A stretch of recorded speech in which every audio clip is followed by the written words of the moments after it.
I'm just waiting for more people to come in, but I think the music is a nice touch for now. Um, yeah, this is gonna be a celebration. Um, my face was lighter before. The freaking clouds, man. Uh, you guys can see me, okay, right? Or do I need more light? Look, more light. As I asked for more light. Fucking world, man. The fucking world. Um, but yeah, we have, I guess, a lot to go over. The world knows that you're just a monster. It shows your true colors. I see it clearly. You're a liar.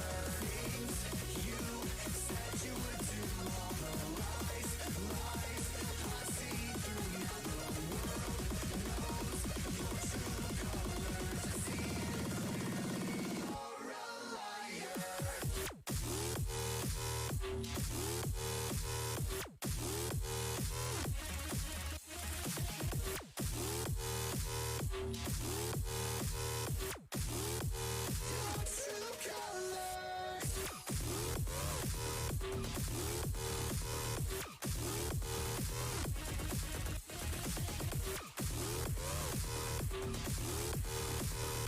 All right. Hey, listen, Gary, you gotta wait. Oh my god. I gotta figure out. Okay, so hold on. All right, so I'm gonna stop the music for a second. Just because. Um, yeah. So we're gonna get to that, Gary. Like, calm down. I really don't think that Osprey should have freaking lost. I really don't. This will be an official podcast episode, so I have to like go by the format that like I go by. Um, but before I actually do that, for everyone that is here, just keep in mind that yes, your girl Marie Shadows is Twitch affiliate. Basically that means I can run ads. If you guys do not want to see any ads while you're, paying attention to me, listening to me, then by all means, make sure to send me that Twitch Prime, which is totally free. You don't really have to pay for anything because you have Amazon Prime. So if you want, no ads while you're watching me, then by all means, Twitch Prime is the way to go. Or if you want to sub to me, that's totally fine too. If you want to gift subs to the community, that's awesome. That's great. It's all up to you. You have options. This is what I love about like the way that I can structure my income, so to speak. But yes, thank you, Gary. The congratulations is very much needed. Let me turn this light off. My camera comes with a built-in light and it's already fucking with my eyes. But yeah, I'm just letting you know that I have a feature, behind the scenes that will let me know when another ad is playing, and there's only going to be two sets of ads throughout any type of my streams. And when you come into my stream, you will not get a pre-roll ad. I am tired of seeing other streamers have their pre-roll ads on their streams. I'm not gonna be one of those streamers that's like, oh, you guys gonna get a pre-roll ad just because. Like, yes, that's gonna give me what, like 2 cents extra, like it's not that big of a deal. It's really not. I'd rather you guys be here for like 15 minutes, bam, it comes an ad just to, help me pay some bills, and then an ad later on again in like 15 minutes. Right now, I could definitely tell you that another ad will start in 24 minutes. So basically, again, if you guys do not want any ads for your experience to break up your experience, by all means, let me have that Twitch Prime. Hey, thank you, PhD Bound. Love you. Love you, love you, love you. Um, yo, PhD Bound has been so amazing on Twitter by like coming into like the threads and like just like just having a fun time with us, like she's awesome for being in there and being like talking about New Japan with us and stuff like that. I do appreciate everyone though. Don't think that I'm just singling her out just because. But yeah, I do appreciate the fact that every time we watch New Japan Pro Wrestling, like she'll be in there and comment and stuff like that, and I'll be like, well, maybe this, maybe that. But thank you, PhD Bound, for using your Twitch Prime to subscribe. um, but yeah, like I said, you either have that option or you have if you want to gift subs to the community so that way nobody can get ads and stuff like that. I'm really, really, really, really, really thankful. Um, you know what? Let me just put this up a little bit more. So you guys can see me. I'm really, really, really thankful for everyone that has like tuned in, just hear me out about my wrestling takes. Thankfully I can say it all in kayfabe, and stuff like that. So, you know, uh, thank you for getting me to Twitch affiliates. I really highly appreciate it. I never really like thought about podcasting at all until I was like, yo, it's more easier and faster to talk than to like write out an article, and articles don't even get read by like that. So, I'm having fun doing this. I'm glad that you guys are here for the ride, and I wouldn't have it any other way. I really would not have it any other way. I'm telling you guys, man. Um it's been super fun. Um, so Wednesday, I think I'm gonna save my announcement towards the end. But Wednesday, I have something very, very, very fun planned. You guys are definitely gonna see on social media some little drops of like what's gonna be happening on Wednesday, but you guys would know it here first. Um, so yeah. Um, it's going to be a very fun time at 6 p.m. Wednesday right here on twitch.tv/Marie_shadows. There's only a few people that know, and that's about it. Oh, wait, wait, wait, wait. No, I did a mistake. How do I? Oh my God. Oh, guys, I'm so sorry. I'm,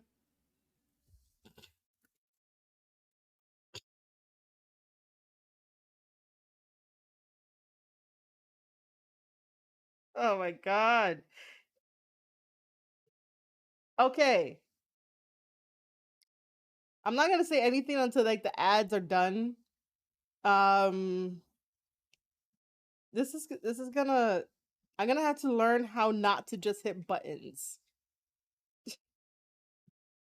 Oh my God, I'm gonna have to learn how not to hit buttons. Oh Jesus. Um.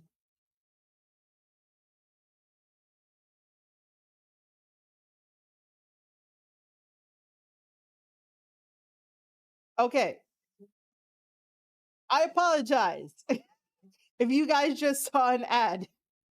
That was not my intention. But Vortex, thank you for the congratulations of becoming a for you becoming an affiliate. I gotta learn not to press buttons, especially when I don't know what those buttons are. I am not trying to have a rendition of Dexter's Laboratory here of like pushing the big red button. It's just that I'm so new to the fucking ads manager. Yo, Marcus, what's up? How's it going, buddy? Um, I'm just not used to the ads manager right now, so it's kind of like annoying the hell out of me that it's telling me like how many minutes I have to like start running an ad, and I might end up like taking that off just because it might mess up my flow and stuff like that. So I don't know how I'm gonna do this because I don't know how it shows up. It doesn't show me the ad, obviously, and I'm here supposed to be talking about like New Japan Pro Wrestling and like everything like that.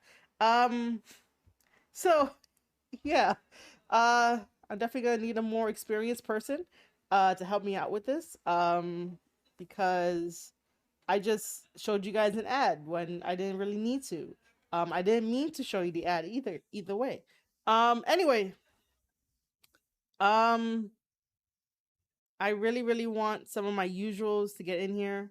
The ones that were sort of nah, they weren't really antagonizing me. That's the wrong word. Um, that's really the wrong word. They weren't antagonizing me. They also hated the fact that Osprey lost. So good thing. I'm trying to get them in here. All right. So Marcus says, "I love AEW, but TNT Champion is a weird sport because I love Sammy turn heel, but I don't like Sammy is a three. Yeah, man.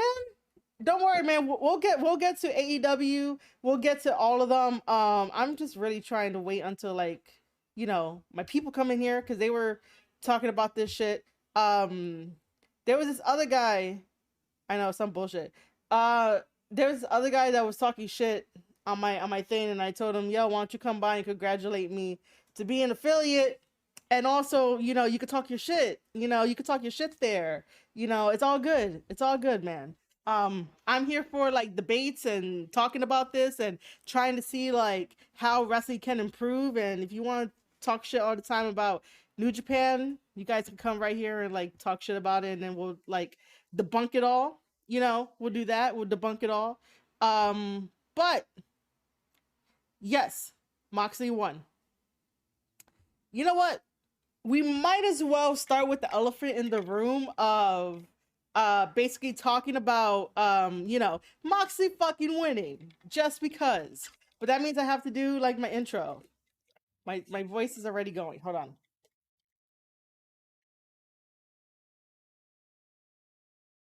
I made a spicy shrimp scampi earlier for lunch, so I can still feel the effects of the spiciness.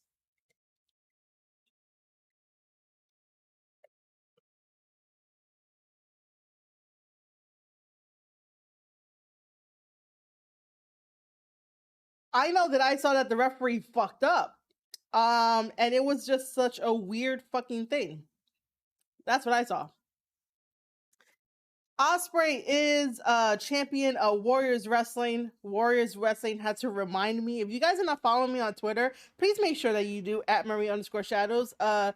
Because I was going back and forth with them about like, hey, if Osprey is facing Blake Christian this weekend on April 23rd, is the ref gonna like fuck him over? And they were like, no chance. And I was like, well, wasn't he once like your champion? And they were like, he's still our champion. I was like, I knew that. I totally knew that. I totally forgot. So to answer your question, Marcus, Osprey is the Warriors Wrestling champion and also Rev Pro champion. Let me readjust everything, and then we're gonna jump right into Windy City. We're gonna talk about it all. I got my notes. But like I said, we're definitely gonna start with the elephant in the room. So let's go and do this. And again, housekeeping notes. I don't know, man. This is so cool. Okay, I love you guys that you are here, but we got to do this officially. Thank you, PhD Bound. We got to do this officially. All right. Ladies and gentlemen, welcome to the Square Circle Podcast. I am your host, Marie Shadows, and on this very special episode of the Square Circle Podcast, yes, we are live right here on twitch.tv/Marie_Shadows. And guess what?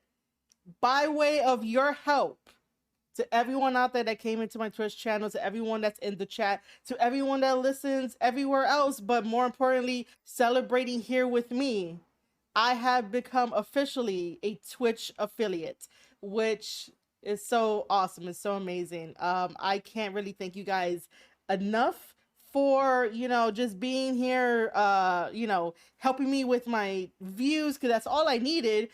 You guys put in the work of following me and wanting to hear what I have to say. And so I am a Twitch affiliate, excuse me. So what does that mean? That means a couple of things. One, I finally have some type of stream income from you guys that want to be supportive. That's awesome. That's great. Another thing too is I'm able to run ads on my channel.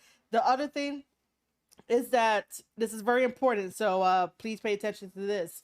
when you come into my channel, you will not get pre-roll ads. I really do dislike when other streamers have pre-roll ads on, their channels, but they could do whatever they want. It's their channels. But sometimes that's a little bit of a turnoff. And I do not want you guys to have that turnoff. So I am not having no pre-roll ads. And if they are pre-roll ads, let me know. I'm going to have to change stuff on the back end because I'm still learning all of this. The second thing is that now that I'm able to run ads, I will prep you guys to let you know, how much time is left for the ads. So that way you can either decide to lend me your Twitch Prime or to gift subs to the community of our community here at Marie_Shadows for Twitch. It is up to you whether you want to use your Prime or whether you want to gift subs, so that way nobody can have ads to interrupt their experience. It's all up to you. It's your decision. I'm just letting you know what's happening, what's new, and this is amazing. Again, this is all thanks to you guys. I really appreciate you guys being here, listening to me talk about professional wrestling.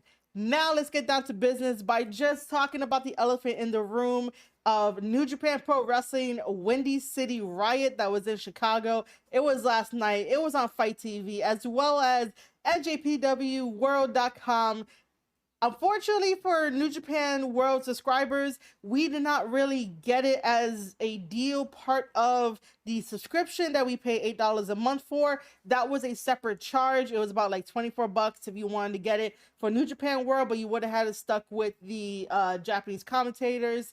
That's what I had it on, so I didn't have any problems or issues like most of my buddies, but nonetheless, it was a really good card from top to bottom, except for the main event. The main event, we're just gonna jump right into the main event, and then we're gonna work our way back. Because I have theories. You know me, I have theories and conspiracy and all that kind of stuff. So the main event was Will Ospreay, who is Rev Pro champion and Warrior Wrestling champion, taking on Jon Moxley. Okay. Before we get right into it, because I will just say bullshit. It was a bullshit match. Oh, see, my chat is awesome. I was about to answer some questions. Let me just make sure that Marcus didn't have a question before.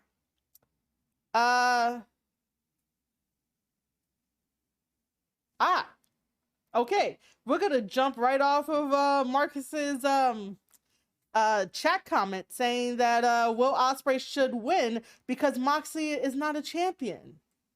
Yeah. And the other thing too is that Moxley is not carrying New Japan Pro Wrestling on his back the same way that Will Ospreay is carrying the company on his back. Granted, Will Ospreay had a neck injury, a fractured neck, similar to what Big E has, and of course he had to be on the shelf. So the Great O'Khan and Jeff Cobb, picked up, like, I don't want to say the slack, but picked up the pieces because Ospreay was healing. Ospreay had to go do what he had to go do, even though Ospreay was like, yo, I'm the real IWGP World Heavyweight Championship champion. So, no matter what, regardless of the injury, Ospreay has been with Japan day one, doing a lot of things inside and outside. And, it's really unfair for Jon Moxley to pick up the win, and really unfair for Jon Moxley to call out Tanahashi because he's getting impatient and, really wants to like fight him. It's like, bro, you come around New Japan Pro Wrestling like what? Once every 2 to 3 months? To do what? Nothing at all. Like, I don't fucking get it. Like, are you bored at AEW? Is that what it is? Is he bored at AEW, what he's doing with the BCC? I don't get it. Like, I understand that you want to call out Tanahashi. I totally get that. But at the same time, it's like, you got to work your way up. Like, rather than just trying to take out, rather than trying to take out the top veterans. So I don't know, maybe you could be like a fucking legend killer. Like, no, dude. like put in the work as much as the New Japan guys have, and don't just jump right in fucking line. Right now, Tanahashi is like dealing with helping out Tama and taking and trying to take the Bullet Club down, and you're like, oh, I'm getting impatient. No, um, no, just no. Um, Let me just go back up and see if chat is here. Gary says that Moxie was getting his ass kicked the entire match. Yes. Which by the way, we'll talk about the what happens in the match, because I don't like the formula that's happening. There is a formula that is happening in New Japan when it comes to John Moxley fights. And I figured out yesterday why Moxley is like a true definite hit or miss for me.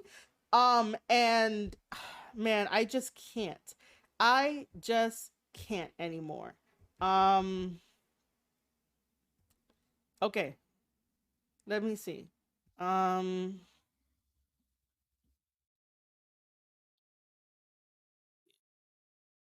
okay.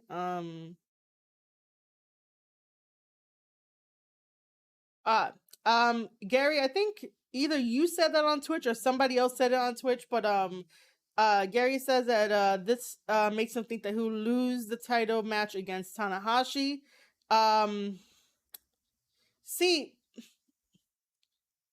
I think now it might be okay if Osprey does lose to Tanahashi, but that's like 50% of me going yes because of story. I mean, I would look at it like this. Like if I had okay, so you did. I basically said that well, I didn't say. I'm just okay, let's hypothetically think about this, right guys? Um if Tanahashi wins the United States Championship title, right? He's basically the ace, he's the hope, he's the light in all of this coming about for like COVID and stuff like that. He brings us happiness through the darkest of times, right? So right now, who's really dealing with like some dark times? Tama and T and Jado. They got kicked out of Bullet Club. If Tanahashi wins the United States Championship title, maybe that can bring some happiness to them, some hope to them, and like invigorate them to, get all the titles off of House of Torture. Maybe that could be a motivator. You never know. So maybe it's not a bad thing that Osprey loses. However, on the flip side, if Osprey wins the United States Championship title, it will be a breath of fresh air, and it will be something different and unique where you have the IWGP World Tag Team Champions Jeff Cobb and Great Khan. You have a champion in Will Ospreay, and then maybe Hinari could go off and get another title or something like that. But I think it would just be nice to have like another title in the United Empire. So it could do some good. I do know that Osprey is going to be a fighting champion. So there's no doubt about that. Oh, and by the way, why the fuck is Moxley ever doubting Osprey? When in Osprey's whole entire career, like, when has anybody ever doubted this kid? I can understand when people are like, oh, he does too many flips like in his early days, or like he was just a hothead kid that, did whatever he wanted, said whatever he wanted and shit like that. And I'm like, okay, that's cool. But like, when the fuck did anybody doubt Osprey? Why would you doubt him? Like, I don't even doubt him. Okay, so just so you guys know, an ad is starting in 4 minutes. I may or may not snooze it. I definitely do not want you guys to like not listen to anything. You know what? I'm gonna snooze it for this because this is a pretty big like segment.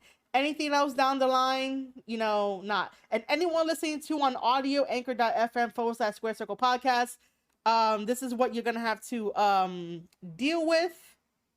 Because I am Twitch affiliate. So you know what? We're gonna snooze this one. And it's gonna snooze for like 9 minutes. I guess. again, if you have that Twitch Prime or you want to gift subs to not have your experience interrupted, go ahead and do so. I do want to address Marcus's comment by saying that, you know, there's a rumor out there, which I'm not believing, which by the way, you guys should like not believe the fucking rumors until somebody officially from New Japan Pro Wrestling says it. I really hope that's not Tony Khan's announcement this Wednesday that they're gonna have a joint AEW versus like New Japan type of super show or whatever you want to say it, because if anything was indication of this fucking pay-per-view is that, oops, is that sorry about that, is that how does the AEW guys um get wins on this card when it's not an AEW booked show? You know, like why is it not New Japan Pro Wrestling like winning all of it? You know, I'm just a little biased for this one. Um exactly, Gary. Like none of the AEW guys can hang with like New Japan guys. There's probably like a few. There's probably a few that can, but not like all of them. But yeah, I'm just gonna say do not believe the rumors until it is true. Um, you know, so I really hope they don't have a super show, because right now Tony Khan is trying to figure out what to do with Ring of Honor, and instead of trying to fix Ring of Honor and trying to, you know, tell us the groundwork and the foundation of like you know, what he has planned, what is he going to do, you know, are we going to get it weekly, are we did they find a TV channel home, did they do this, did they do that, instead of trying to set up home base with home base 2.0, you know, I don't think it's a smart decision for him to do a super show or try to get a super show for like, you know, New Japan versus AEW. It makes no fucking sense for that fucking shit to happen. Like, no. And anyway, I still don't trust Tony Khan in his booking. Like his booking of the Owen Hart Cup is totally off. Makes no sense. Really doesn't. Other than that, yeah, I really do not want a super show until Tony Khan can fix home base and home base 2.0 and worry about AEW and try not to piggyback off of other people's success in this business. I don't want a super show. It's already kind of weird that, you know, he is allowed to put AEW programming onto NJPW World, and it's like, who is asking for that? No one is asking for that. As much as Shingo is well, reading the translations, doing a good job in commentary, who is really asking over there in Japan for AEW stuff? Like who's doing that? I don't even see the Japanese Twitter followers that I have even asking for it. They'll talk about AEW, but they're not asking like Tony Khan like, hey, you know, can we, you know, is there a way we could see AEW over here? You know, I don't see any of the Japanese accounts in the threads of you know, AEW. Whenever Tony Khan tweets, I don't really see them. So again, like who's really asking for it? Instead of trying to build home base, he's basically piggybacking off of everybody else, and that's a really red flag, and it's really sad that nobody else wants to see that shit. um yeah, PhD Bound says that she doesn't trust him, period. Totally get that. um yeah. Also, if I was loud before, I'm so sorry. This shit gets me a little upset. By the way, here's another reminder. An ad is gonna start in 4 minutes. I'm probably just gonna talk through it. I apologize for anyone that is gonna see the ad, but there's 4 minutes before the next ad starts. Um, PhD Bound also says not a Osprey fan, but they could have had him losing because of antics last year. Young Lions belt and plays into the ref that don't like him. Yeah, I totally get it, and I understand what Osprey's story is going for, that he's building up a conspiracy that the refs are out to like get him and all that stuff. It started with Zack Sabre Jr. I get it. And that would have been fine if it was another New Japan wrestler doing this to Will Ospreay to try to get a win over somebody with a huge ass name like Will Ospreay. Moxie getting a win over it, like what does that do? Is are we gonna see Osprey versus Moxie again in May 14th? No, because Moxley called out Tanahashi. Are we gonna see Moxie fly over to Japan just to face Osprey over there? No, we're not. He's gonna be back in AEW doing AEW things. So it doesn't make any sense for someone who wants to talk a lot of shit to be like, he's the new ace of New Japan Pro Wrestling and all this kind of shit. And it's like, well, you just fucked over Osprey. Like, why the fuck did you fuck him over? Like, he's one of your loyal guys, no matter what. Moxie just comes and goes whenever he's needed, whenever a paycheck is flashed in front of his face. Um, you know, I just think that it looks really bad on the brand because I can understand if like Moxie showed up for every single time there was a New Japan Strong taping. If Moxie showed up every single time for a New Japan Strong tapings, in addition to AEW tapings, then yeah, I wouldn't be this upset. But if you're gonna come around once every like 2 months and then talk shit, nah. I really think that they really should have thought it through. And I guess we could get into the ending of, well, we could get into the match. Cause there's some stuff that I really just do not like about it. I really don't. Um Hold on. I know you guys are gonna see an ad in 2 minutes. See, I'm prepping you guys because I feel bad that if an ad is happening, you guys are gonna see it and then like you're gonna miss what I'm saying. And I really just don't like that, but that's how I end up paying the bills.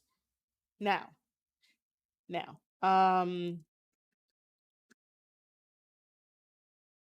but I do appreciate you guys. I really do. I don't know what 2 minutes. Now it's like down to 2 minutes. Um,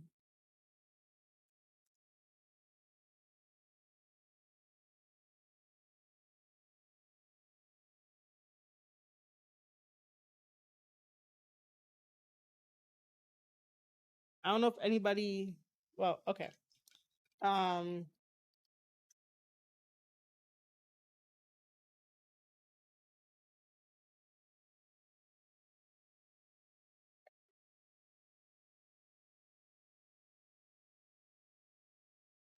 all right. So I got my trusty notes, as you guys can see. Um, I haven't taken notes in a while because most of the time I'm like I can remember like most of the stuff, but John Moxley versus Will Ospreay was like number 8 on the card. Uh, PhD Bound says maybe they are letting another company, WWE, say you can work with us. Our guys don't always have to win. Um, yeah, we can definitely say that. But the only problem with that is given the track record of given the track record of Tony Khan and Impact's partnership, that's why I don't trust it. That's why I feel like Tony Khan always has to get the victory. Like his guys has to get the victory no matter what. That he doesn't like losing to the other company. And I'm like, dude, like you gotta do it for story. You gotta do it for like what makes the most sense. You gotta think like um how can I say this? If the person is gonna show up the next day, then yeah, you guys are gonna have to like continue the story. Then that's totally fine. If Moxie was, if Moxie was showing up the next day, then basically, yeah, I wouldn't have a problem. Again, I just don't trust Tony Khan in his way of thinking that the AEW guys have to win. Because not only did John Moxley win his match on New Japan Windy City Riot, we also had the factory going over the LA Dojo. When the LA Dojo has a more better discipline and wrestling training than American training. And it's like, what? What is happening here? Like, this doesn't make any sense. It doesn't make any sense that the New Japan guys that have been training for years go on excursion to come back and then all of a sudden fucking lose to the factory. Like, what? Makes no sense. I don't like the factory ain't showing up next time. Um and I don't even know if like the LA Dojo is gonna go to AEW. Imagine if that should happen. That would be nice. But I don't know if that's gonna happen. All right. We are back from our ad. So yeah, we're still talking about John Moxley versus Will Ospreay. They start out with fighting in the crowd, which is like, all right, cool. It's another Moxley thing. Awesome. Um, the next point I want to make is that Osprey decides to throw the chair at John Moxley, and it looked really okay. So like, I don't really condone just throwing chairs at people. So please, in the real world, do not throw a chair at somebody. Just don't do that. But in the wrestling world, if you are a worker, sure, throw a chair at somebody, like your opponent. But I would have believed that John Moxley got busted open with the chair rather than fucking blading himself. And the camera did catch the fact that Moxie bladed himself. And I'm here like, oh my god. But he caught it. I would say this time that the cameraman caught it on accident because they wanted to show what happened, like, him being down and stuff. But you could definitely see Moxie tucking in something into his wrist tape. So yeah, you could definitely like see it. So I don't like the fact that Moxley has to blade himself every single time he has a match that is sort of like a death match slash hardcore esque type of match. It does not need blood all the time. It really doesn't. I can understand that Moxie's playing off of the I'm unhinged and I'm insane. Well, how long is that gonna get you over? Like, I know he's over. I know people love Moxley. I know they do. But in hindsight, how does that help you evolve your character? What happens if you really truly do need to turn babyface because you got betrayed? Case in point, Tama turning babyface. That's going to be a very hard transition for Moxley if he ever needed to turn babyface or like become another character, become another persona when all he's doing in these matches is making himself bleed. For what purpose? I really thought that when he was going to rehab to, get rid of his demons and stuff like that, that would have been one of them too, because it really was kind of odd that during the whole entire you know, his GCW run, that shit makes him feel alive. And if going through tables and busting yourself open and not protecting yourself during chair shots, if that makes you feel alive, then you're gonna have to like go into fucking therapy.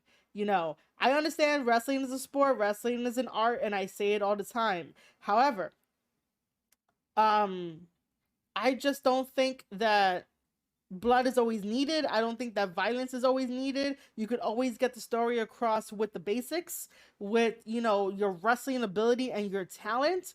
Osprey has a lot of wrestling ability and a lot of talent. He also has a lot of good in-ring storytelling ability that I truly love and I like to watch, depending on who he's wrestling. John Moxley, not so much. John Moxley is so, absorbed in the whole I have to bleed for every match that it's like, bro, are you really truly healed? Like, I don't really think he is because he has to do that shit.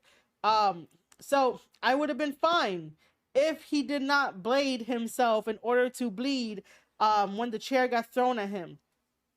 Now, if you really want to think about it in like real life terms, if somebody did throw a chair at you and they really had a really good angle at like throwing the chair, yes, it can like bust you open no matter what. It could really do that. However, I mean, when you're blading yourself, you're just like taking away, um, taking away the fact that it can, bust you open.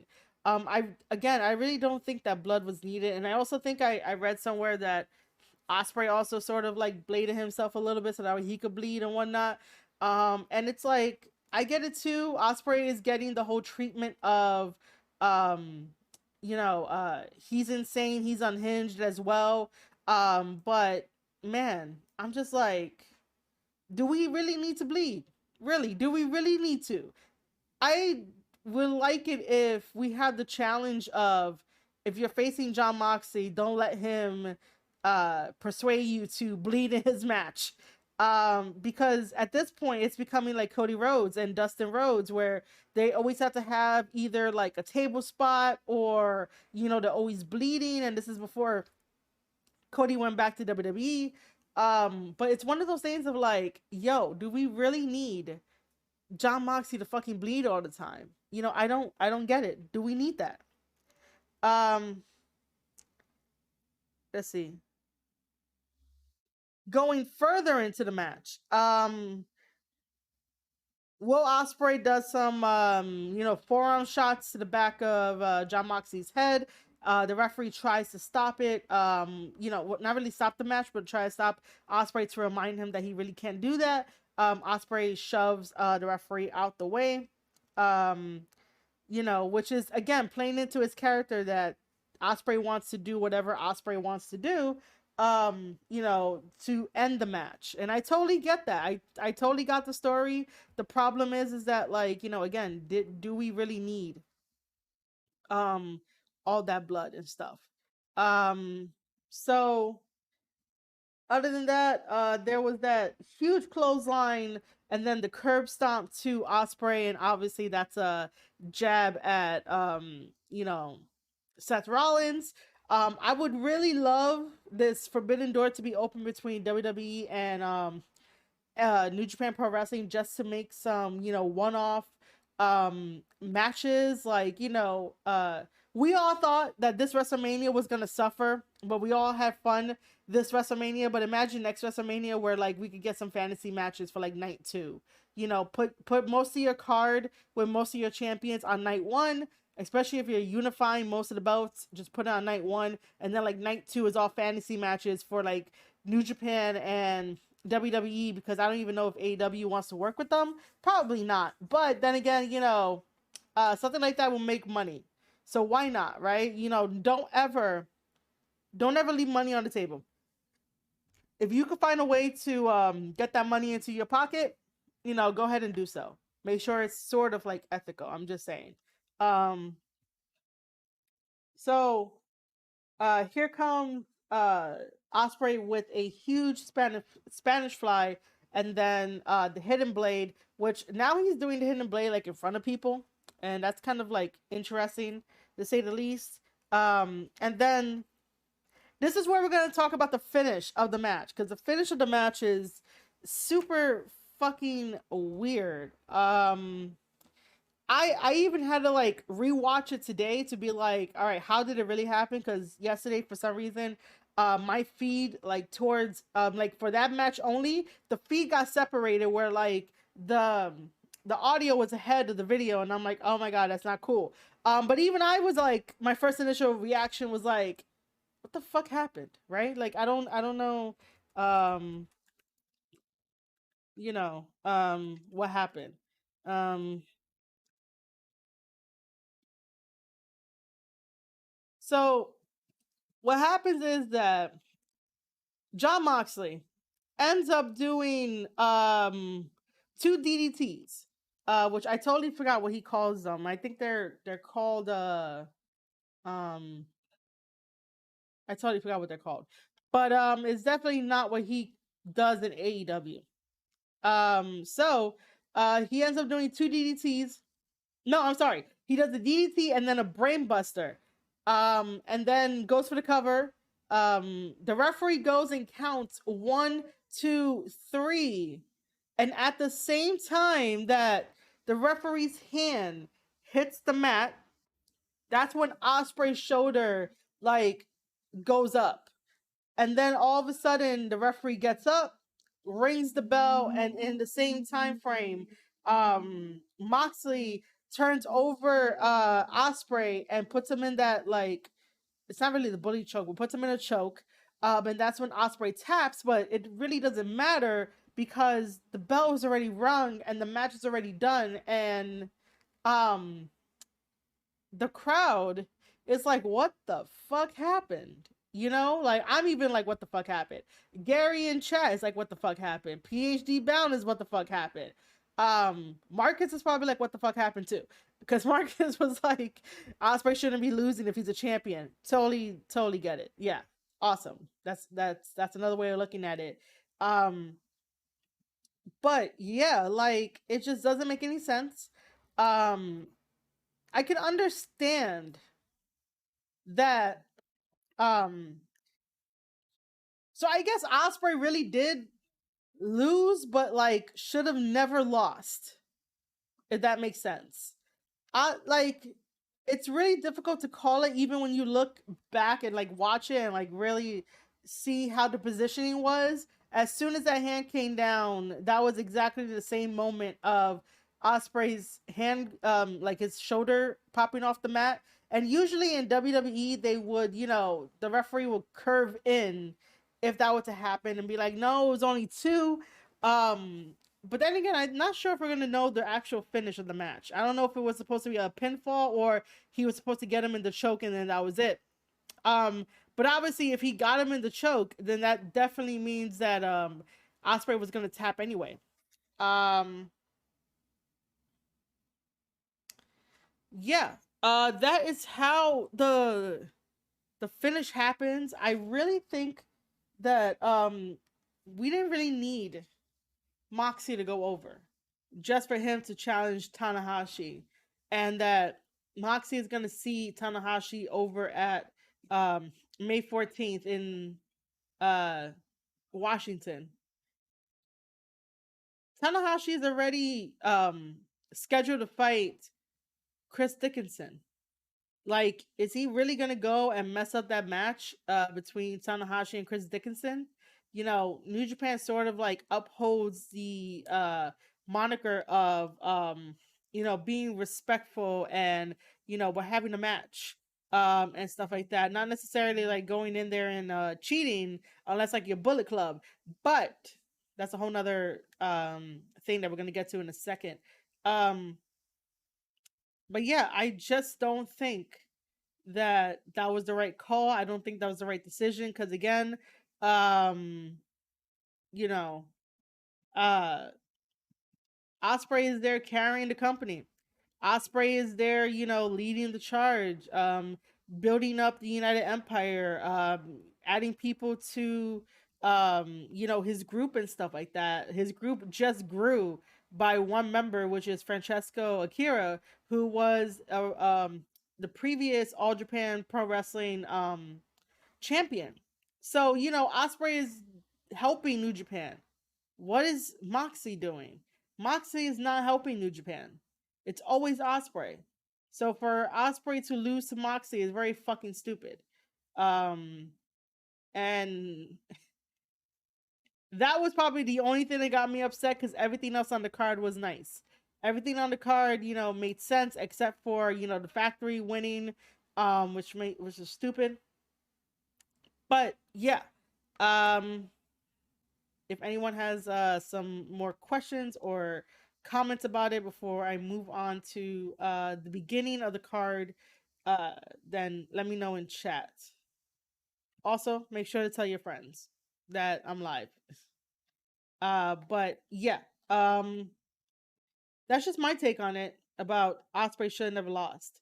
Um, because again, it's that it's that whole mentality of CM Punk's mentality when he was like, what's the point of him losing to like an Undertaker, so to speak, because Undertaker's not going to show up on, the Monday after like WrestleMania or something, or like a big pay-per-view. Like, what's the point of losing to The Rock if he's not going to show up, the next night? Like, what's the point of losing to these big part-timer guys if they're not going to show up? That's how I'm thinking about it when this whole thing of Osprey losing to Moxley is happening. Like, Moxie's not showing up on the next New Japan Strong.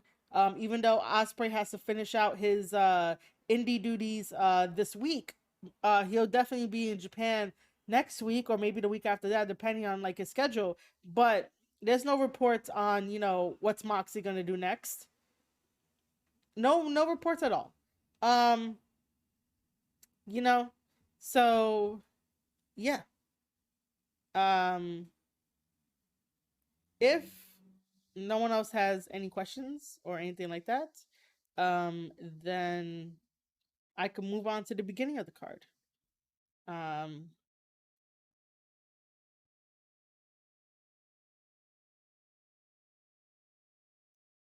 which, by the way, the ones who wanted to like hear my rant about this are not even here.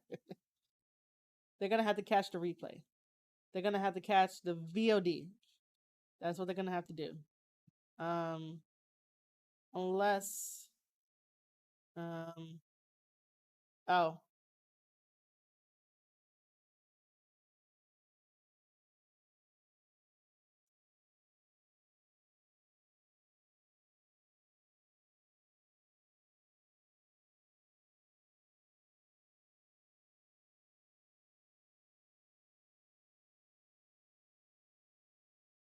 give me a second here, guys.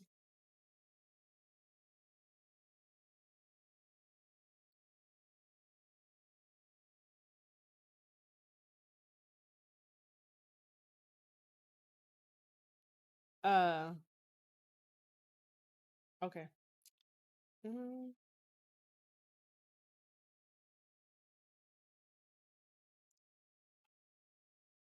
all right. Um,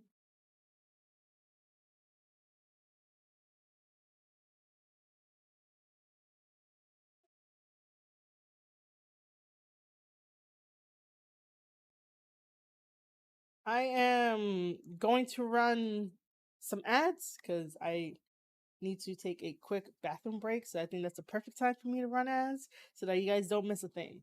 But yeah, make sure to go tell your friends so that way we can all celebrate my achievement.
All right.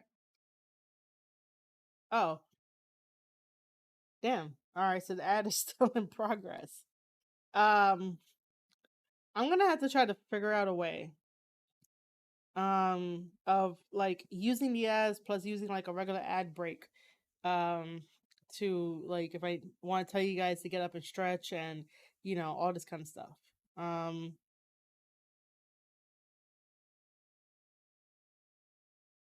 and plus anyways, Easter Sunday, so I kind of figure that like I don't know if many people are going to show up, but as always I love the ones who show up anyway. So let's go and talk about the beginning of the card. So, like I said, the beginning of the card had the Factory take on the LA Dojo. The LA Dojo is, it's basically all the guys, but in this match specifically, it was Carl Fredericks, Clark Connors. You, I was gonna say it wrong, but I already know his name. Yuya Uemura. And then also, wait, it was only a triple threat.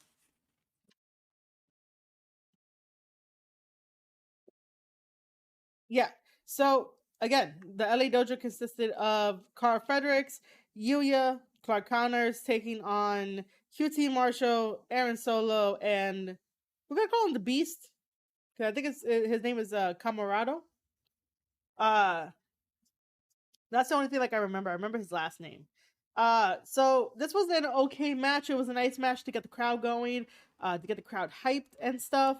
So QT Marshall in this match attempted to do the people's elbow, and I get it. They're in front of an American crowd, and if the freaking factory wasn't so goofy, I think I'll take them serious. Like I just can't. I know that they are more for like the entertainment side of things, but other than that, it's like nah, man. Like I don't understand. I don't know.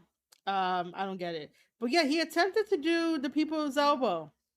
He didn't do that though, but he landed, face first. That hurt him a lot, and that was that.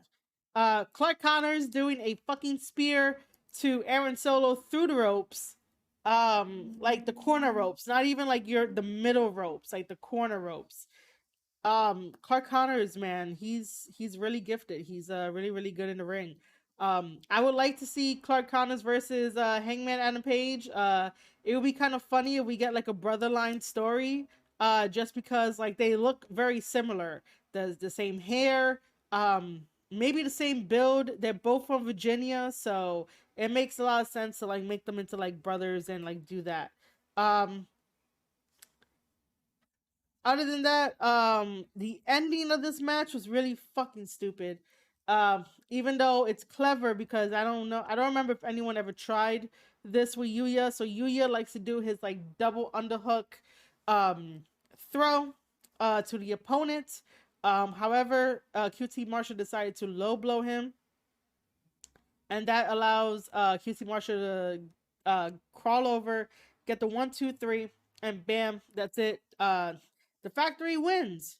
Now, here is my question. This is the same question that I asked about for the main event, but this time it's gonna be a little bit different. Will the LA Dojo guys show up on AEW Dynamite just to take out QT Marshall and the rest of the factory? Is that going to happen?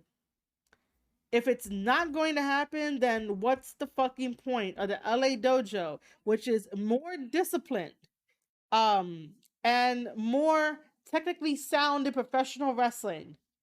That basically they go through a grueling day of training only to then graduate, go to excursion, come back to be a better version of themselves. Like, what's the point of all that? Are you telling them that just because like they're I get that they're still young lions even though they all graduated. But at this point, it's like they should have got the victory because again, they're the ones carrying the LA Dojo on their back. They're the ones that are carrying New Japan on their back. They're a representation of New Japan Pro Wrestling, and some people from the factory want to come in and start some shit because you want to go and grab up Carl Fredericks and be like, "Yo, come with us to the factory." No, if anything, um, like I personally think that New Japan Pro Wrestling has one of the best like trainings out there that you can understand why they do certain things. There's little personality here and there and stuff like that. It may seem boring to other people. It may seem like it's tedious or they don't understand it because they just think it's all chops and forearms and stuff. And I could get that. I totally understand that, but at the same time, these guys have passion, they have heart, they got fire, they got desire, they have ambition. They really want to be the best, and that's like their overall story. And I know like almost everybody has that. But other than that, it's like, um, you know, why would you have the LA Dojo lose if they're not gonna show up on Dynamite? If that's not gonna be one of the like graphics or whatever, like are they gonna show up unannounced? Like that'll be great if they show up unannounced.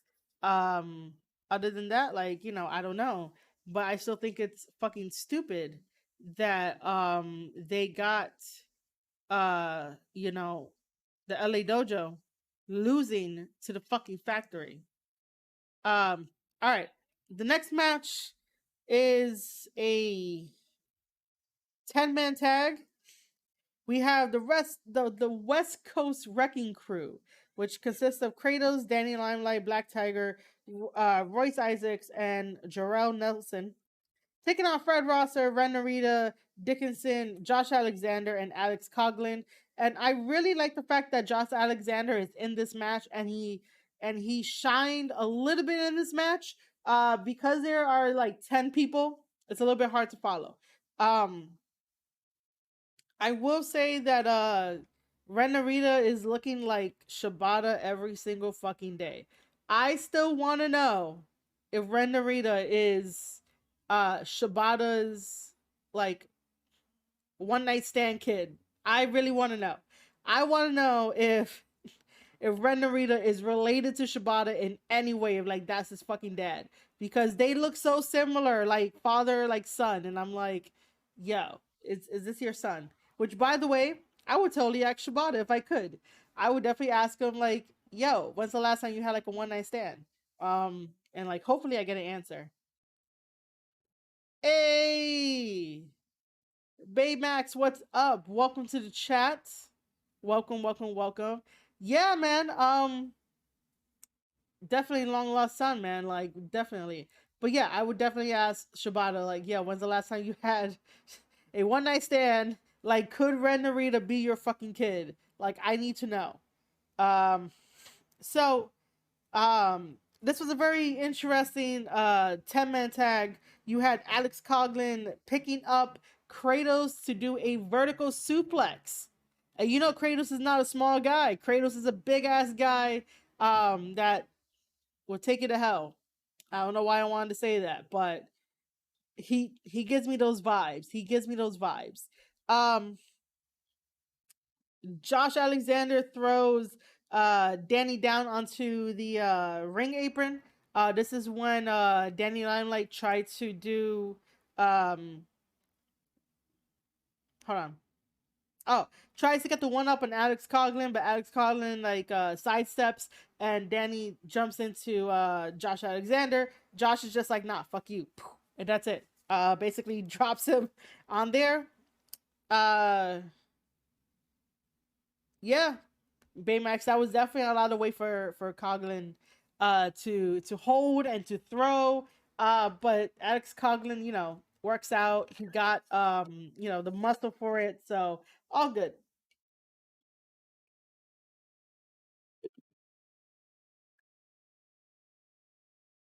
Um And then, speaking of Kratos, Kratos goes and jumps from corner to corner. So he's in one corner, goes to the other one, jumps over the corner, and um knocks out the group of guys that are waiting on the outside, and takes everybody out. Luckily, no one got hurt, which is a good thing. But they went and jumped. No, he went and jumped and took everybody out.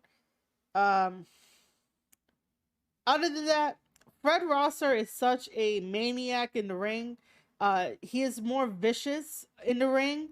And he definitely put on a vicious chicken wing hold to Black Tiger. Yeah, Black Tiger. I was gonna be like Black Tiger mask, but no, he put on a chicken wing hold to Black Tiger, and basically won the match for his team. So the team of Fred Rosser, Ren Narita, Charles Dickinson, Josh Alexander, and Alex Coughlin won that 10-man tag, which was all over the place, but it was really nice second match after the opening match. Um, Now, after that, Tom Lawler comes out and like I believe he starts beating the shit out of Fred Rosser. And then Yuji Nagata comes out, and Nagata is challenging Tom Lawler for that strong openweight championship title, which by the way, Tom Lawler has that title for close to over a year. Uh, Only had like 9 defenses, and as much as I enjoy certain Tom Lawler matches, he's not like my overall favorite. But I really think I really do think that it's time to get the belt off of him and put it on somebody else.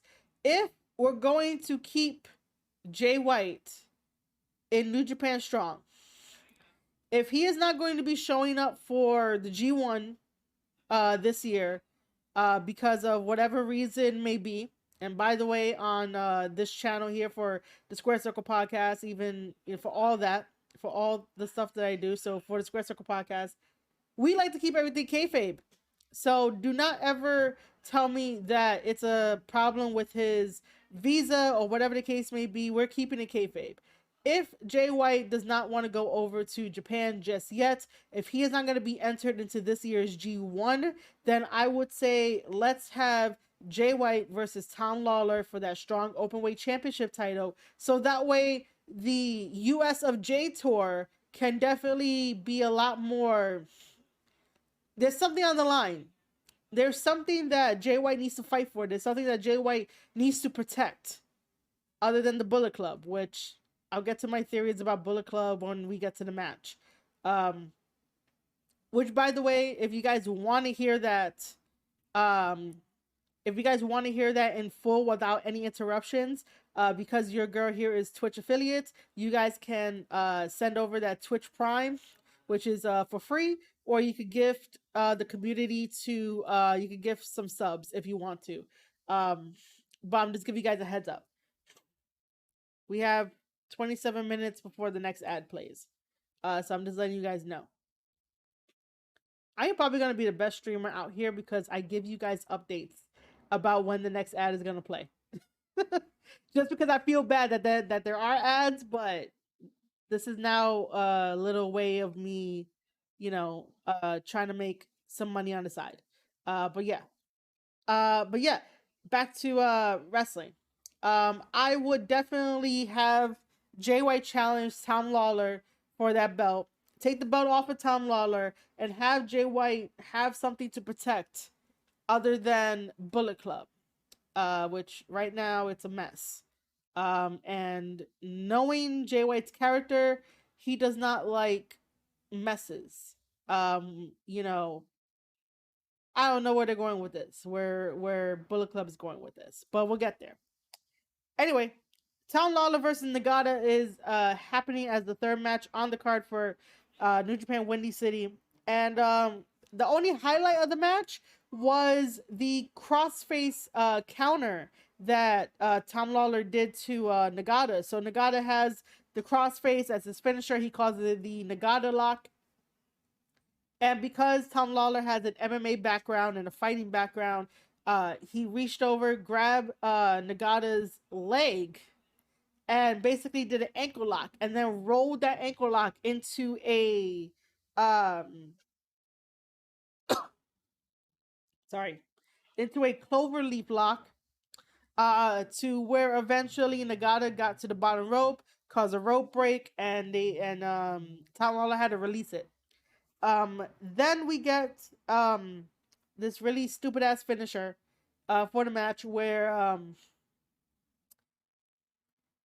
Tom Lawler basically like knocked down Nagata. Nagata kicked out like a 2, got up, got like his third win, was firing up, had a comeback, and then all of a sudden freaking Tom Lawler grabs him, does like this straight jacket maneuver, and basically rams a knee into Nagata's back, crawls on top of him. 1, 2, 3. Tom Lawler is still our strong openweight champion, and as much as Nagata put up a fight, I'm like, yo, it would have been interesting if he was strong champion, but then again, he would have had to stay out here for a little bit to defend that belt.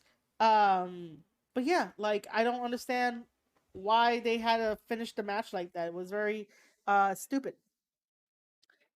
So now I gotta get comfortable, guys. Uh Now we get to one of my favorite matches on this card. Um, One of my favorite matches is United Empire versus Bullet Club. And man, like I cannot say this enough, man. And I tell this to Hinare every chance that I get. Hinare knows that I put him over on this podcast all the time. And I am super fucking proud of Hinare. It's very proud of Hinare. Hinare came a very long way from when he first came into New Japan Pro Wrestling as a young lion. And when he graduated, obviously they wanted him to be his Islander self, where similar to how The Rock first debuted, that type of thing, similar to how the Usos first debuted. Um, but that wasn't really working for Hinare. I went back to go watch a couple of his matches when he first started out, and from then all the way to now, you can see the transformation of this guy. Um, he still has a lot more potential. He still has a lot more training to go, but it's not as much as before.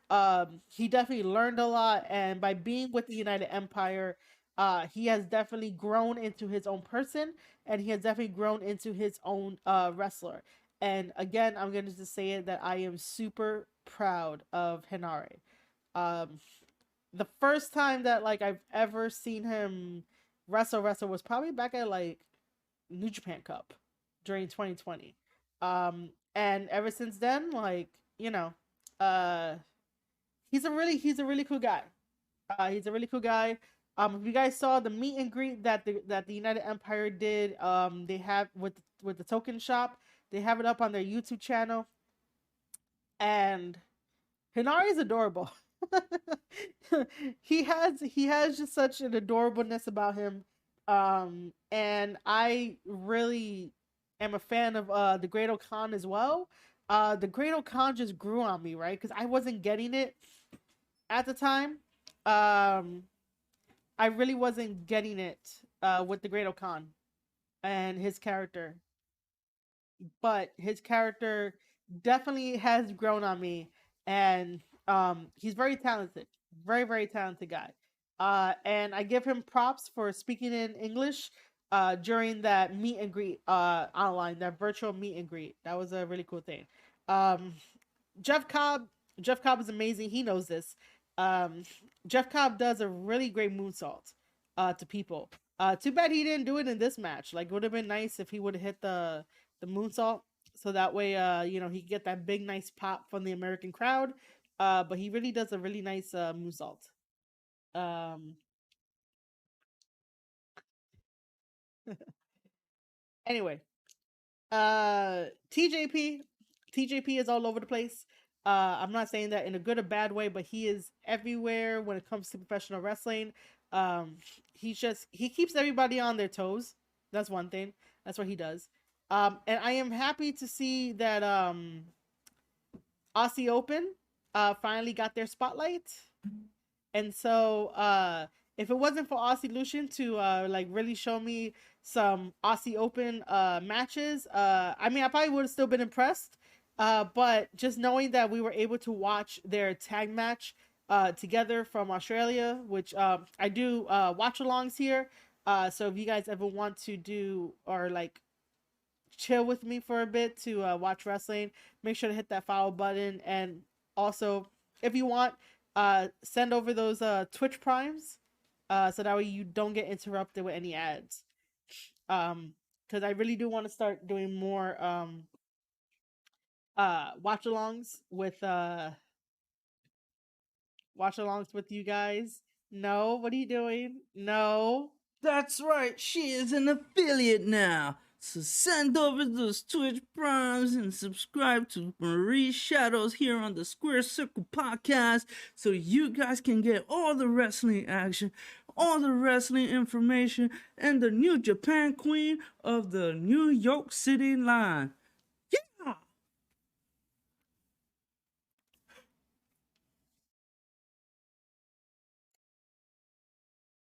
Make sure to go follow Ravage Dragon at Ravage Dragon over on Twitter. He is currently streaming right now, guys.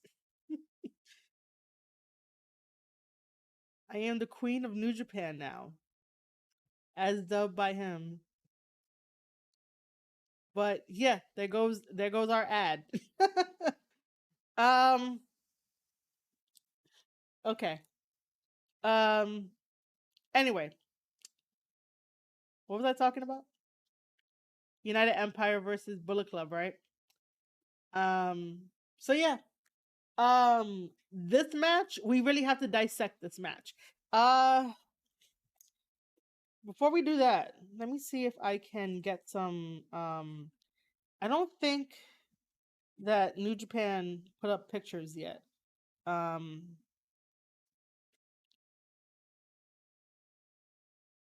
By the way, I'm gonna let that little thing sit in. So if you guys want to, you guys can, hype it up in chat. Um,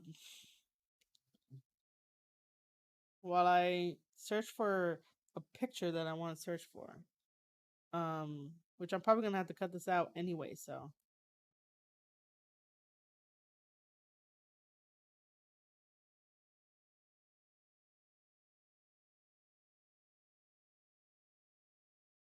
yeah, they're not gonna have any pictures up.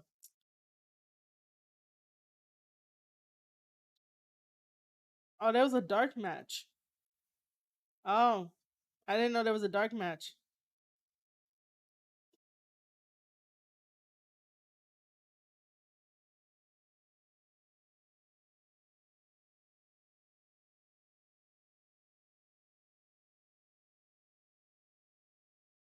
Okay. There's no fucking pictures. Um,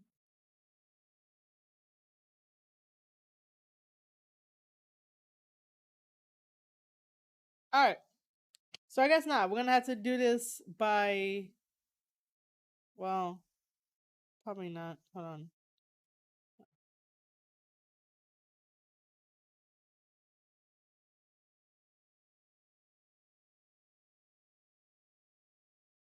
So while I'm doing this, for anyone that is watching or lurking, here is my question to you. What was your favorite match on this card? Let me know in the comments. Um,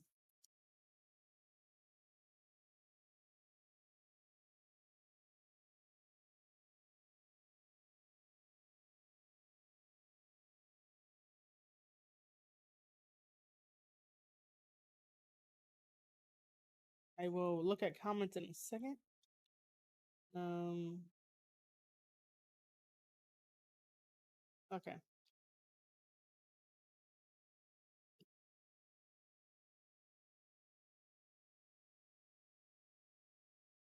I want a picture of a Bullet Club because there's a specific thing that I want to talk about, but I don't know if anyone has a good picture of the Bullet Club that we saw.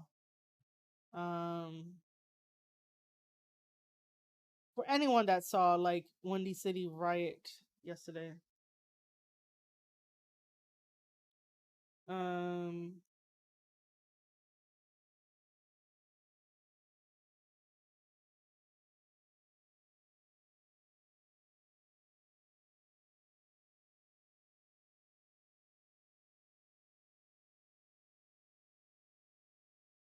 this is me while I'm looking for pictures on Twitter. Uh, all right, so I guess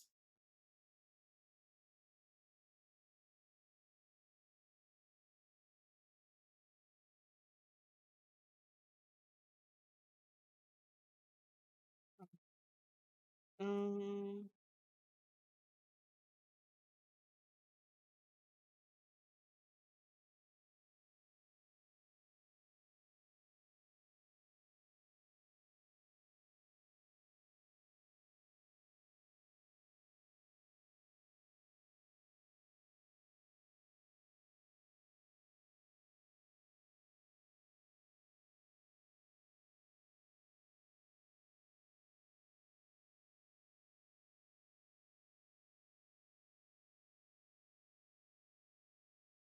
we could watch a little bit of something.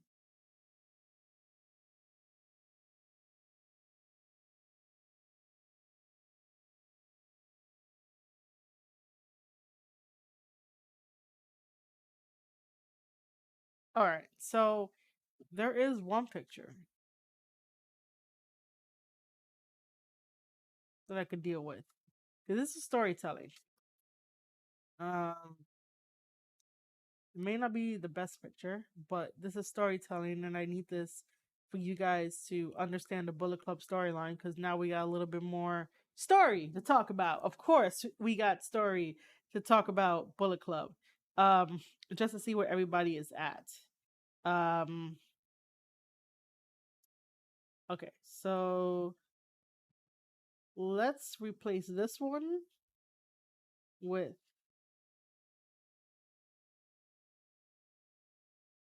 And by the way, I don't know how many people here that are watching know the whole story of the Bullet Club drama. Uh,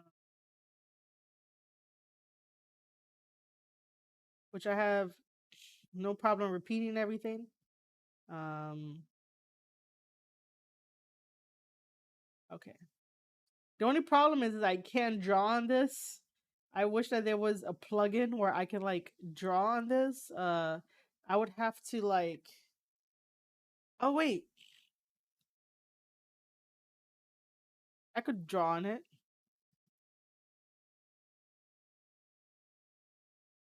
Let's hope that it works, man. Like every time that you guys visit, it should be like classes in session.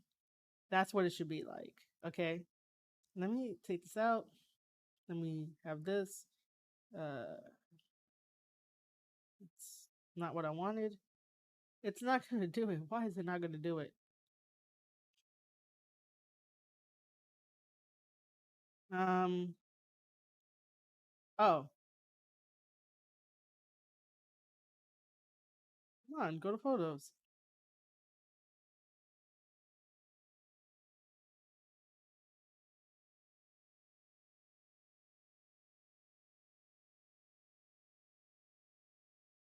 I try so hard to like do fun things. I'm gonna have to like really look this up on how to like do fun things.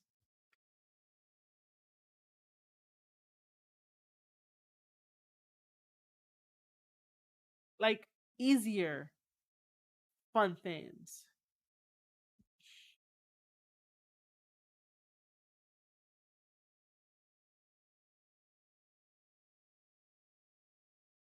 I hate this.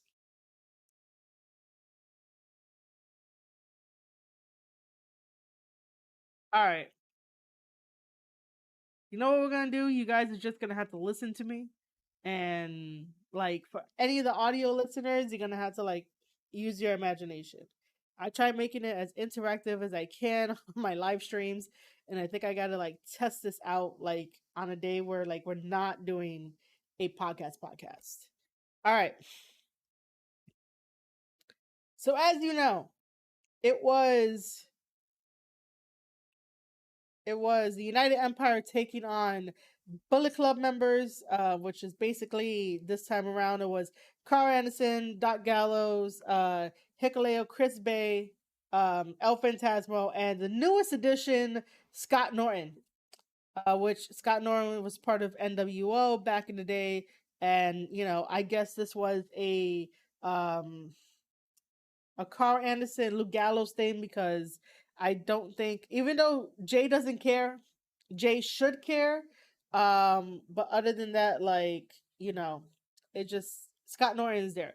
It's cool. It was cool. But, you know, it's still like Bullet Club, what the fuck are you doing? Anyway, I don't know if you could probably see it in the picture, but and no, I cannot zoom in on the picture. Um Hikuleo is wearing his tights, and the tights are red with like yellow in them, but they're red. That still means that he's conflicted in this whole entire story. So that means that a New Japan Mutiny, Hikuleo probably lost to Jay White during the Jay White Open Challenge. I did not see or read uh the spoilers for that. But it just makes sense if Hikuleo is coming out in this match, in this huge ass match with Thomas colors on. So that's what's telling me that. Uh I'm still waiting for the day that Hikuleo breaks away from Bullet Club just to join his brothers. Eventually, we're gonna have to get like God and Jado over here to the States, um, just to do some story here. I'm so sorry. Do some story here, create some more story. But see, when I was talking last time about how to make a wrestling character and how to, talk about story and use the 3 act structure to basically make your wrestler, Hikuleo got down packed. Hikuleo is conflicted, and the tiniest of things really do, work. Depending on what kind of tights he wants to wear, depending on what he wants to do. And obviously he wasn't really like with the group anyway. Um Even though they all like came out together, you could just see he went his own way. He really didn't care about like posing too much. He's just like, I'm just here for business. It's not like he's there for like friendship. He's there for business. And then obviously Hinare like really mouthing off at him and shit like that. Which is kind of great. I want to see Hinari versus Hikuleo a lot more. Um I want those series of matches and stuff like that. So yeah, I really do. I really want to see Hinari versus Hikuleo a lot more. The whole entire match of this was pretty fun to watch. I had an amazing time watching it. I love the fact that the United Empire is so over with the crowd. Um, yeah, I can't believe that the 3 guys like Jeff Cobb, Great Khan, and Hinari are so over with the crowd. I'm just really, like I said in the beginning of all this, that I am super proud of all of them. Um, then we have Bullet Club taking advantage. Bullet Club with their back rakes because of El Fantasmo. El Fantasmo leads the whole back rake thing. So it's just like, really, dude, like, what the fuck. Then we have Doc Gallows and Carl Anderson looking at and facing off. Sorry. Facing off, and mouthing off to the IWGP World Heavyweight Tag Team Champions, Jeff Cobb and the Great Khan. Eventually, I think that they're gonna come over to Japan so that way they can like fight them. Not Jeff Cobb. The Great Khan with his Mongolian chops and his screaming is just hilarious. And then Aussie Open really destroyed Chris Bay. With their finisher, and they picked up the victory for United Empire. And I was like, wow, what? I did not think that the United Empire was going to go over.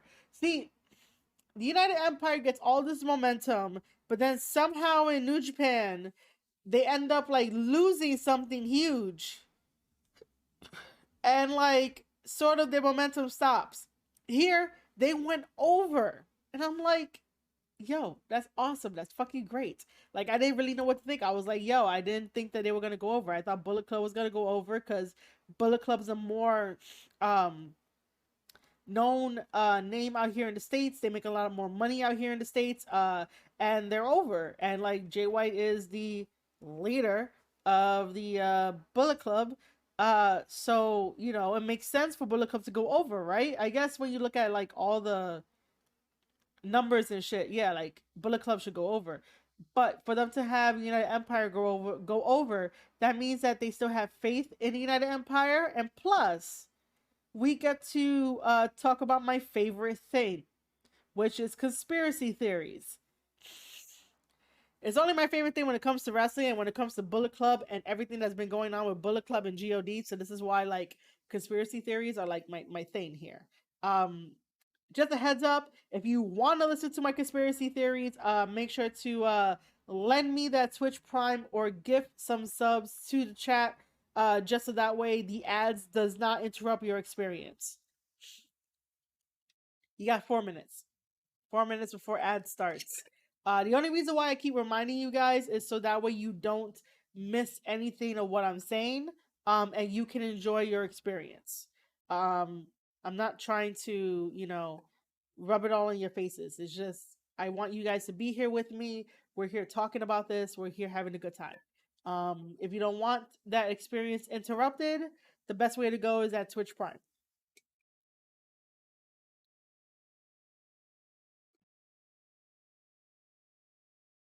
Which I'll be so grateful for.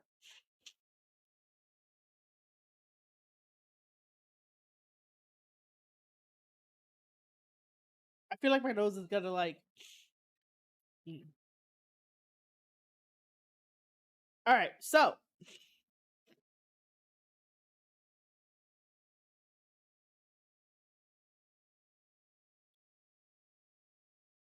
all right, we can keep going. So here are my conspiracy theories, right? Jay White likes to have everything in a box that doesn't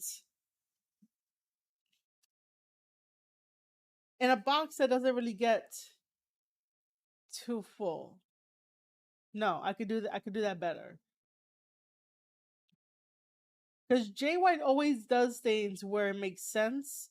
Jay White always does things where like all the pieces are in the box and you have 100% completion of the puzzle in the box. Like going back to when he lost to Ibushi, when he came back for New Year's Dash, that oh no, after New Year's Dash, I'm sorry, he went straight after Ishii and he said that, Ishii, because I lost to you, that's why I couldn't beat Kota Ibushi. You were the missing piece. Jay White likes to ads are about to start in 2 minutes, guys, just so you know. If you don't want your experience interrupted, Twitch Prime is the way to go. So Jay White doesn't like when things are out of whack in a way. So Bullet Club losing, right, when they have a supposed legend on their team. And by the way, Scott Norton is a 2-time IWGP heavyweight champion. So, with having that kind of star power on Bullet Club, you would think that Bullet Club would not lose. So Jay White really doesn't like losing. You see every time Jay White loses, like this guy goes a little bit insane and you're like, oh shit, let's not get him upset or anything. So, seeing Bullet Club lose to United Empire, which I totally believe that is their biggest rival, because the United Empire is really strong and can really rival Bullet Club with the numbers. They can really do it. Eventually Jay is gonna see that it probably wasn't worth it to have a partnership with the Good Brothers.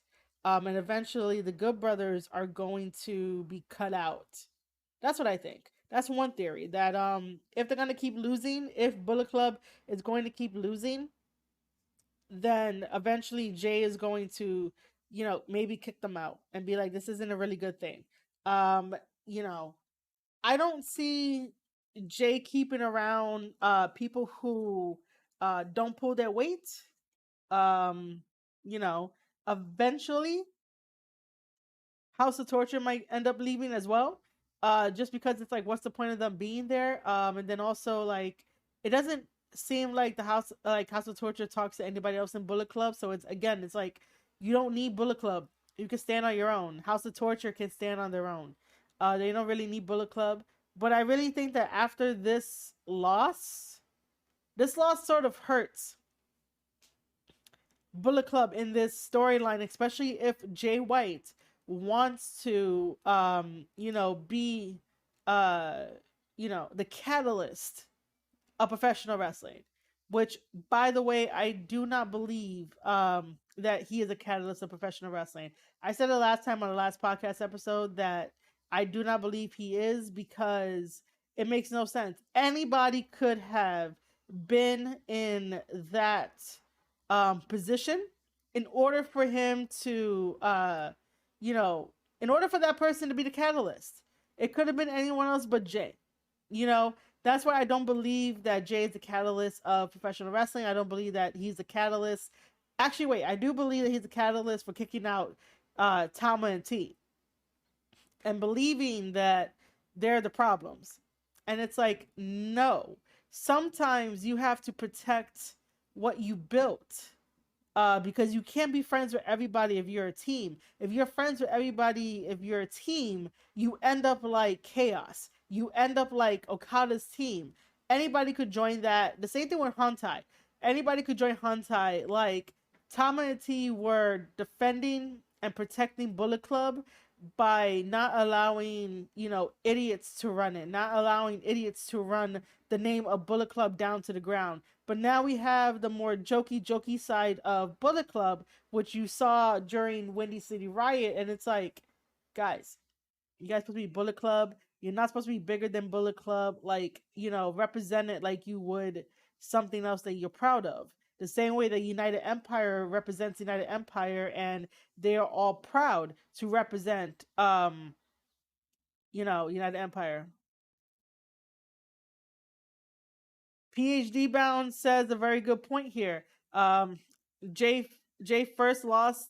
Oh, Jay Jay's first loss should be the Tama. It should. It should definitely be the Tama.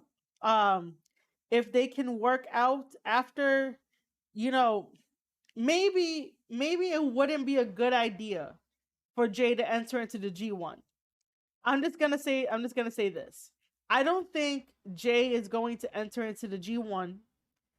So that way, when Tama enters into the G1, and wins the G1, he can fly over to the States and challenge Jay in one of the JY Open Challenge matches and win against them. And I think that would definitely boost up the storyline, definitely create a more desperate Jay, to the point of getting Gato involved, because you know Jay has been putting wonderful matches out with his US of tour, US of A, you know, US of J tour. So yeah, man, BC is definitely going to regret kicking Tama and T out, uh and kick Jay out. Eventually that might happen. I mean, like, I don't know. But I do think that you know, it'll give more story, it'll give a new layer to this whole complicated thing, because again, like, Jay hasn't even talked about it. You know, obviously he did it for business, and I can see that. Even though I think in the back of his mind it's like a little personal. It's definitely a little personal, but the outside facade of like Jay White on like just going as business as normal, that's the facade we're gonna get. But once Thomas shows up, it's all gonna turn personal. I just think it's all gonna turn personal. It's not gonna be business at this point. But I would say that for the first time that they fight, that Jay and Tama fight during that open challenge, it should end in a draw for the first time. Because it wouldn't be sort of fair if like um if Tama won the G1, goes fight Jay White, and then like wins against Jay White and gives him his first loss.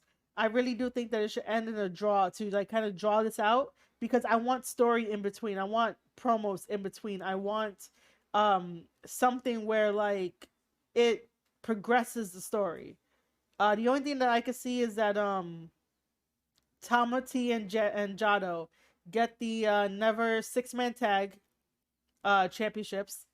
Um, Maybe make Tama a fucking dual champion by giving him the never open weight as well. But then I'm not sure if that's a good idea or not. So yeah, have that, and then you know have him fly out here and face Jay, and see if Jay wants to challenge for one of those titles, and it'll be something interesting.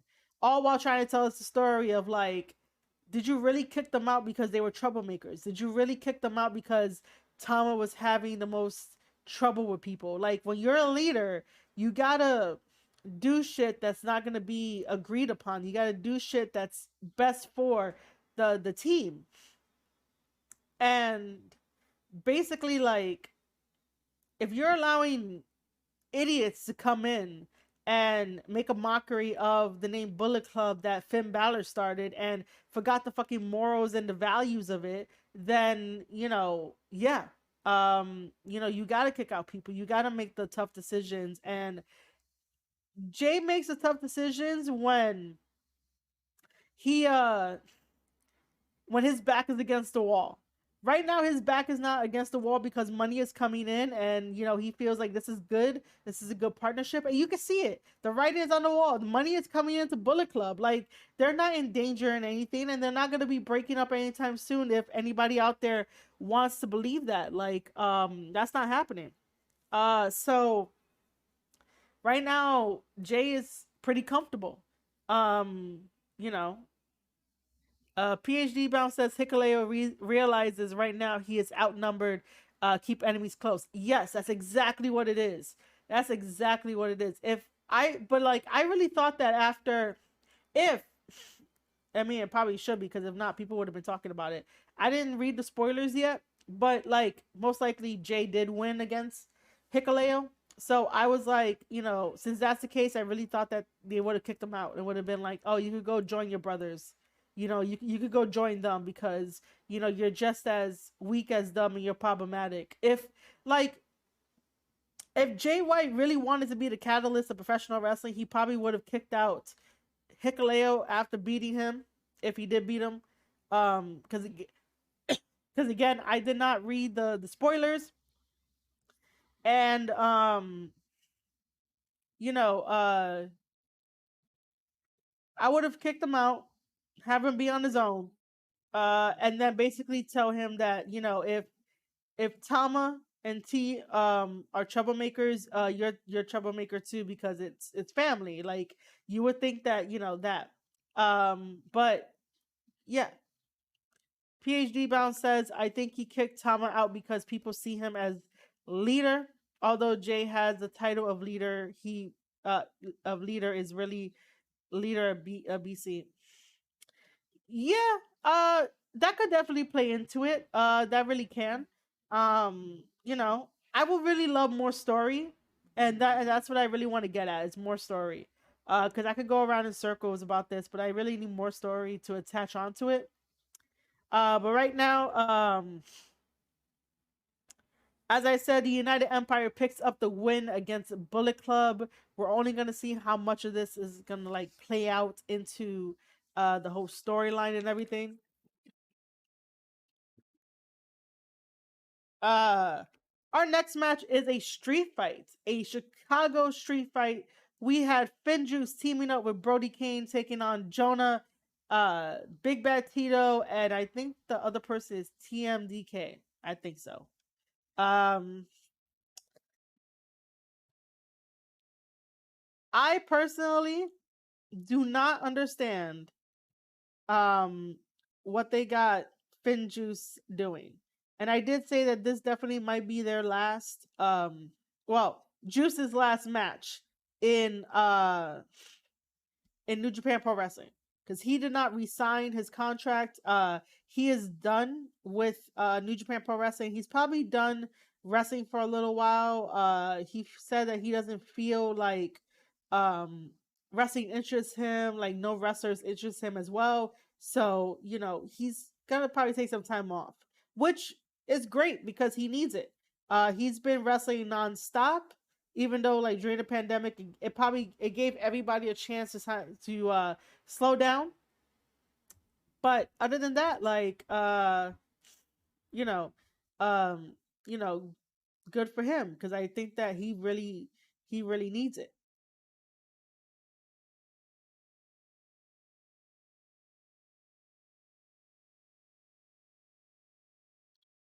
All right, where is this thing?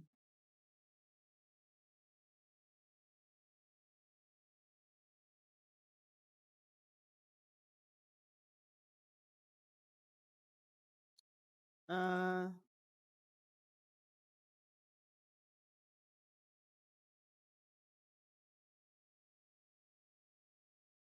Yeah, PhD is totally right. You need to step away to reevaluate. Um, that's why I'm not like, too shocked that he didn't like resign or anything. It's just one of those things of like, okay, you need the time off, you need that. So, anyway. Um,